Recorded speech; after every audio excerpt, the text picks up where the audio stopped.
Hey guys, we're back at you here with another episode of, we're going to be talking a little college football today. I just want to thank everybody that watched and subscribed to the channel and watched the first episode. Really, we just wanted to see if we could do it. I thought my content was okay. I messed up a few names. I got the LSU wide receiver mixed up with Jefferson and Chase, so I kind of feel like an idiot for doing that. But hey, we just wanted to see if we could actually do it, get the thing recorded, uploaded, get a channel started. So that was episode 0. So this is going to be episode 1. And in episode 0, I talked about my top 10 teams. And this episode, I wanted to kind of piggyback on that and talk about 2 to 3 bubble teams outside the top 10 that I think could make some noise, possibly, get into the playoffs. So it's going to be my bubble team episode. But something happened this week, and it kind of wanted to make me change course.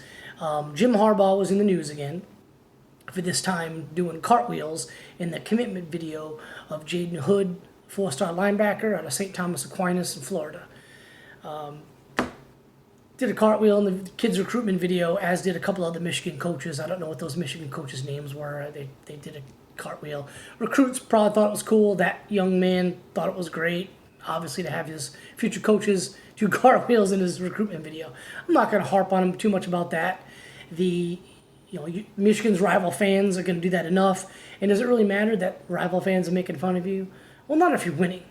And Michigan's not doing enough right now to kind of justify his antics. This kind of goes along. It's not as bad, but it kind of goes along with the climbing the tree and the sleepover. I think it was the kicker's house, doing a sleepover at the kid's house, which is, pretty lame. And just all these other antics. He comes down to Georgia to do camp, a Michigan camp. Comes in, makes this huge deal. The camp's full of nothing but 2 and 3 stars and kids who aren't getting offered. And it just, great PR move, but, nothing really came of it. It's just kind of another antic made. But, Michigan's a great program, storied programs, storied history. They've won a whole lot there. They're not where they want to be right now. They're losing a couple games a season in ugly fashion. Last year to Wisconsin. And then again to Ohio State, it's getting destroyed by Ohio State. Ugly, hasn't been close really in recent memory. Harbaugh's there, he's recruiting well, but it's not at the level that Ohio State is. So it's going to be kind of tough for them. I think they can get up there and they can get back, but it's going to be kind of tough. They got a QB battle coming on this year with McCaffrey and Milton. So I think it's going to be McCaffrey, just basically due to the star rankings. I think he's been there a couple years under that offense. Gaddis is coming back at offensive coordinator. They got Bell and Collins come back at wide receiver. Charbonnet and Haskins come back at running back. They've lost 4 offensive linemen. They've lost a handful of guys on D, but I still think they're going to bring back a lot of talent on the team. I think they should be pretty good this year. Take a look at the schedule.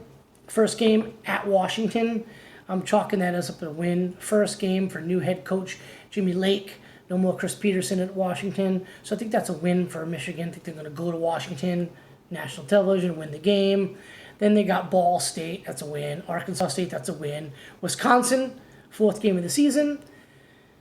They got destroyed by Wisconsin last year. It was embarrassing and it was ugly. I think they come back and win this game as a little bit of a revenge game. Wisconsin, to me, is still one-dimensional.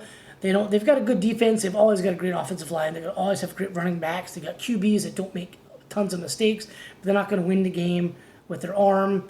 Their wide receiver crew, not a lot of skill guys, which is why Wisconsin can't hang with Ohio State in the Big Ten championship game either. So I think that's a win. Then Penn State, they're going to chalk that up as a loss. It's a home, but I'm going to chalk this up a loss. Penn State's got a lot of guys coming back.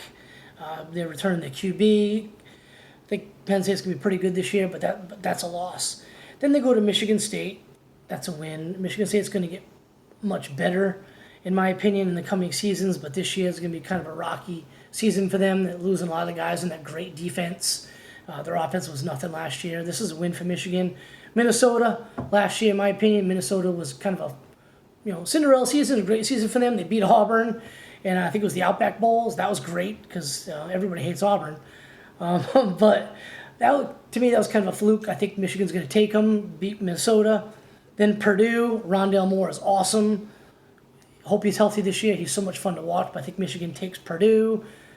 Then you got Maryland win, at Rutgers win, Indiana win, then Ohio State. Sorry, I don't mean to laugh. That's a loss, though. Ohio State's awesome. They're my number 2 team in the country this year going into the season. I think they've got the best quarterback in the country in Justin Fields.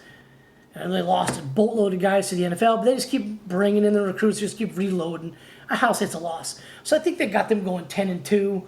That's not my prediction, but I think they can go 10-2. They might slip up and lose another one here and there. My prediction is 9-3, but I think they can also go 10-2 and have a great season. Like I said, they got a lot of skill guys coming back. Lost a bunch of guys on D, lost 4 offensive linemen, but they're recruiting well enough to kind of replace these guys. I think the coaching is okay. Like I said, offensive coordinator Gaddis, he did last year, especially the last half of the season. So I think it's going to be okay for them. Bowl game, thinking maybe another New Year's 6, but bowl games, they've lost 4 bowl games in a row. And last year they lost to Alabama. I'm going to give them a pass. They faced a pissed off Nick Saban and a pissed off Alabama team who were kind of embarrassed about losing to Auburn the way they did and losing to LSU. That was an angry Alabama team, and anytime you give Nick Saban more than just a couple weeks to prepare, it's ugly. Now, Michigan played them tough. All right, they played them tough, played them well, but I'm going to give them a pass on that one. But a couple years prior to that, they got ran out of the building in the Peach Bowl by a very mediocre Florida team, and it was ugly. I mean, it wasn't close. Michigan couldn't do anything offensively. Florida looked like a great offensive team, which they weren't that year. It was ugly. I think Harbaugh can right the ship. I don't mean to hate on the guy too much. I think his antics are kind of stupid. But overall, he's a pretty good coach. And they're kind of there on the lip of the cup. Few things break their way. They get a few recruits, like this Donovan Edwards running back kid. They get him. Could push him over the top, take that next level. Maybe beat Ohio State. They beat Ohio State. They're in the conference championship game. I don't think the rest of the competition besides Penn State's that great. I think Michigan State's going to get better eventually, but it's going to take a while. I think Michigan's kind of coming up, but they still have got to deal with Ohio State. It's just a freaking juggernaut. So, but anyway, that's my prediction on Michigan. A couple of little news and notes. SEC is coming back, I think, June 8th. Most of the other conferences, I think the Big 12's come back sometime in late June. Oklahoma, for some reason, has not come back till July 1st, which I believe is 2 weeks after the rest of the Big 12. So I don't really know if that's 100% accurate, but they're coming back later than everybody else, which just shouldn't really matter. Oklahoma should roll everybody anyway. But anyway, hope you liked this episode. If you did, hit the like and subscribe button, or don't if you think I'm stupid or I suck, whatever. It's a free country. Do what you want. But if you dig it, hit that subscribe. We're going to have more content coming to you a lot more often. We'll try to get Thor on here pretty soon. So anyway, have a good weekend, guys. Take care. Thanks a lot.